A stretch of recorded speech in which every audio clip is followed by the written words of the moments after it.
It's Monday, so let's work on some snacking cake for the week. And I was gifted this huge bag of carrots, so let's make some carrot cake. All right, so we're first going to be toasting up some walnuts. I'm just going to put them in the oven for about 10 minutes. So while the walnuts are in the oven, I'm going to prep my carrots. Obviously, I have a huge bag of carrots, so if you have any recipe ideas, let me know, and I'd be happy to make it. And I'm going to want the bits pretty small, so I'm going to use the smallest setting here.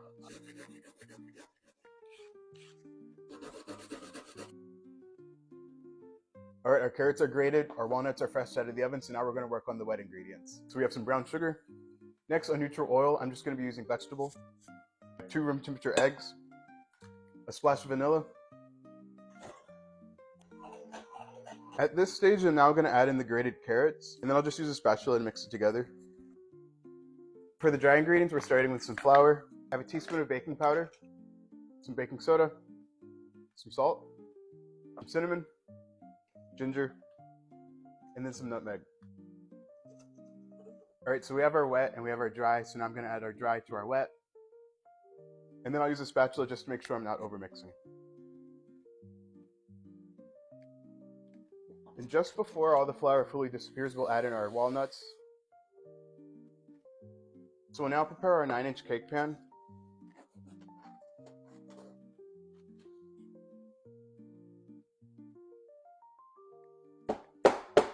All right, so this will go in the oven for about 25 to 30 minutes, but of course we'll use a cake tester just to make sure. All right, so it's been 30 minutes and I have my cake tester here. And so just putting it in and taking it out, I can see that it's come out clean. All right, so while the cake is cooling, we're gonna work on making some candied walnuts. So I have some butter, some sugar, a pinch of salt, some cinnamon, and then a tablespoon of water.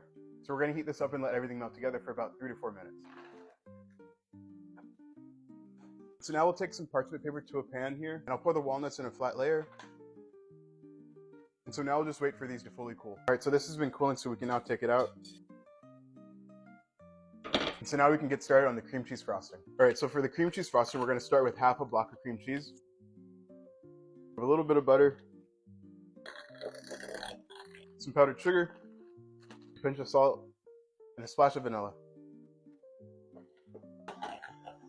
All right, so we have our cake layer here. I'm gonna try piping again, but at this point you can totally just add the frosting however you would like. I'm not the best at piping, but I can say this might be the best bag I've ever prepared. And I'm just gonna do dollops again, but again, totally up to you with what you wanna do.